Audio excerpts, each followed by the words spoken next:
Alright, guys, we're back for round 10 of 2021 Supercoach. Quick review. It's a good day. Lakers won. Weather's not great. We're in lockdown again. But Lakers won, so that's fine. 2100 score, usually. Not too mad about that, but this week, since there was a lot of big scores, and I think the top score was like 2500 or 26 maybe. Not greater score, top 31%, just shows how many big scores there were. Fallen to just inside top 10,000. Yeah, kind of just a unlucky week, I guess. Won the league matchup though, so there's that. One of two. Getting to just going over.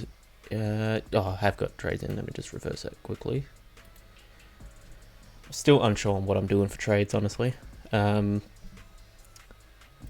Gold Coast and Hawthorn game was going to be cancelled. Now it's not. Some games are going to be moved around. It's still up in the air. I think that everything's finalised now. So whatever games are on the screen are what's happening, I think. But yeah, going to the team. Led, pretty good, 123. Adelaide somehow came back to win that. Of course, there was the umpiring thing at the end. I think it was deliberate. AFL says it was deliberate. But yeah, you can't go back in time now, so that's how it is. Lloyd, 98. Not great. He's actually put on a couple of bad scores this year. It really wouldn't have burned you not to start him. He's still tonned in a lot more weeks than he hasn't. It's just a lot of low tons, like 100, 109 is 106 and 109 is low for him. Overall, it's not too bad, but for him, who's usually like a 115 average, even closer to 120, it's pretty low. But yeah, you take it, it's fine. Stewart, 87, an off week for him.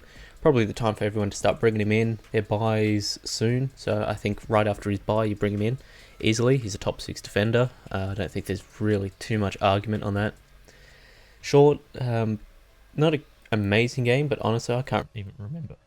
Who did the Brisbane. I think it was close for 3 quarters, and then the 4th quarter, Brisbane just took off. Kind of a bad showing from Richmond, honestly. They got to 74 points, but it's not really a winning score if your defense isn't amazing. But they had a lot of injuries, so I guess fair enough. Stephen May, 72. Honestly, I think this is a fake premium. Another one I've brought into. He's already losing money. That's the thing. At least the plan was he's going to make money. He's going to get close enough to 500k that even if he puts up a couple of shocking scores, quickly, sideways to a fallen premium, I guess. Still kind of the plan. Right now, this spot here is Whitfield. But, I mean, this week he looked good. Weeks before, not as good. It's a bit weird. Plus, it's a GWS player. I don't like having anyone tied to Leon Cameron at all. Seen this with Flynn. I really don't want anyone tied to Leon Cameron. But yeah, it's kind of an odd situation with May. The rookies, Jones played 48, not bad. Most of his score came in the 4th. Butts, 48. I didn't see him doing anything. He kind of just. I've said that Butts isn't a good player. He's a good Supercoach player, and this week he was bad at both. So yeah, Highmore didn't play, and I think St Kilda have a new defensive rookie or VFL player of some kind debuting. So I don't know what Highmore's job security is like now. It's probably permanent injury sub, honestly, which definitely sucks for Supercoach. The midfield was actually pretty good this week. Missed 1 ton, which is kind of normal. But the issue was there was one person that didn't play. It came out during the week that Brayshaw hurt his calf in training. It was only minor, but as precaution, he didn't play. Kind of rough. He's a very durable player. It's weird because all the reports and stuff say he's like the most durable player at Fremantle, one of the most durable mids in the AFL. But then his time on ground's kind of iffy. And then this week he gets injured, so I don't know if that's just lying or if he's just, maybe an unlucky break or something. Probably leaning on it's unlucky. Lions, I took the vice captaincy. Of course, I shouldn't have, but that's hindsight. I think over 125, you still take it. Honestly, like if I didn't take him, it would have been between Gorn and Grundy, and I think I would have leant towards Gorn. So I did save myself a couple of points. I don't have Oliver. If I had Oliver, I would have captained him. Like I wouldn't have even bothered with a vice captain. I knew I would captain Oliver. Yeah, it just happens sometimes. There's not much you can do about that. McRae 149. The Dogs are just, man. Bontempelli is the best player in the AFL right now, isn't he? And he's the hardest player to bring in for Supercoach right now. So that's tough. I don't know what or how I'm going to bring him in. Yeah, it's the Dogs, mids. They always dominate. Kind of, I guess I was wrong in saying at the start of the year you want to stray away from them because the midfield time will be limited / like chucked around. Guess that was wrong. But a couple of people had that, so just going off other knowledge. I think next year just start the good players regardless of whatever's going on. But yeah, Walsh 116. This looked like a 200. And then what's his name? Hartlett? Was it? Oh, I can't remember his name. Hawthorn player like punched him, and then since then he kind of just didn't do much. Steele 99. St Kilda. You can see it on the side. They lost by 100. Over 100 actually. It was not a good game. I'm surprised there was a lot of changes, but there was a couple of people that I thought would leave the team that didn't. I thought Max King is really... He's in line to miss a week at least, honestly. Like, not suspension-wise, I mean, like, just drop from the team, give him a week's rest, or whatever. See, he is not good right now. He's in terrible form. Merritt 117. Merritt's another one where every week it looks like 150 incoming. This is a big game for Merritt, and then it just doesn't happen. It's a weird player. I still think great for Supercoach. If he gets tagged, it's an off game, but if he doesn't, then you're always going to get a reasonably good score out of him. Brayshaw didn't play. I already talked about that. McNeil, Collier Dawkins, Scott, all of these guys just terrible last week.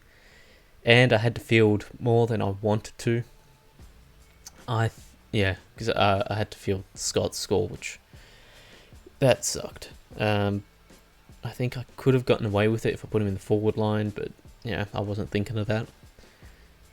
The Rucks performed 138, 124. They make up for a good part of everyone's score, so that's fine. Flynn played ruck forward, showed that he can play with Mumford in the team. That's very positive for like future cash gen. I feel like I've lost my voice a bit. Zeeble 95. There was this one section of the game. It was around Twitter a little bit. I've seen it. A couple of mates have seen it. He just kicks it back and forth in the back line. It's terrible to watch. Like, it is killing footy. Not killing footy, but you know what I mean. It's just bad for footy. But it's perfect for Supercoach, so there's that. Yeah, that's how he's getting all of his score. Hall 104. Kind of the same thing. Kicks around the back line. Hall does go forward, not forward, but attacks a lot more. So I'd say he's a lot more deserving of his 104 than Zeeble is. Zeeble's getting like close to 150s, just kicking it in the back line. Both of them are pretty good. Impey was missing for a quarter, or else that would have been 100. Dusty, man, Dusty's so weird. Every game starts good, and then just nothing happens. It's actually kind of annoying, because every game you see it, it's like, this should have been a ton, but he didn't keep it up. Bergman, 56. Oh, Bergman didn't play, actually. He was the injury sub. which sucks. But Frederick did come in this week. I didn't see who came out for him. All I know is Frederick is in. I think that means he's the injury sub and Bergman should come into the team. I think Hartlett got dropped. So, yeah, hopefully he's back. Really could use some playing rookies that aren't dead. Poulter 80, saved it with like a clutch goal. Rowe 71, I don't know how he's scoring. I called him the worst rookie for such a long time and now he's scoring. I still want to trade him, don't get me wrong, but can't trade him while he's scoring. Waterman 48, he got back in the team. That's pretty much all there is to that. As for trades, I did hint at it. I don't know how I'm getting in these big expensive midfielders. And the way I see it, I can bring in one of Bont or Oliver. And right now, Bont is the best player in footy. I think he's the Brownlow favourite. I think there's like 3 Brownlow favourites, honestly. But I think Bont should win it at the current point. I think he should win it. Yeah, so I'm probably going to go with Bont as my big, like almost 700k midfielder I bring in. Probably after his bye, if I can. If not, then it's going to happen sooner or later. And then the last spot is Neil. I'm pretty much locking myself into that one. He is in contention to play next week, like in terms of training and fitness. But from what I've heard from Chris Fagan and the training guy, just through Twitter posts and stuff, he won't be playing, but he'll be available to play first week after their bye. So that's great. It shows that he's healthy. He's going to have a couple extra weeks to prove his fitness, stay healthy, recover his back, recover his ankle. He'll be fine, hopefully. That does mean Lions' score will drop a bit, so I'm not happy about that. But yeah, for this week, to get them in, I have to double downgrade. So I'm thinking Bergman and Scott. Scott's going to drop a fair bit of money, but he's not playing this week. So if you have another problem somewhere on the field, Butts, I wouldn't trade Butts. He's just good cover. If you need to trade Rowe, I think now's a good time. I think what's his break even? Probably. Actually, it's probably like 5 or something, isn't it? It's pretty low. Yep, it's a tough week this week. If you need money, you're probably going to have to cull a rookie early. McNeil's not a bad option to get rid of. Actually, now I'm thinking about it, I might do that. Keep Scott for a week.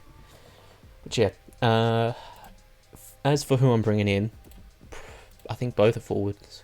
Yeah, I think then I moved him there. Originally, this was the Nick Hind week. Bring him in. He's doing alright. I don't know how he's top 6 forward. Like, I hear the name, and I'm like, nah, he's not top 6. But he is. So is Bailey Dale, apparently, and so is, Tex somehow still. Is near a 100 average, even with a couple of bad scores he's put in.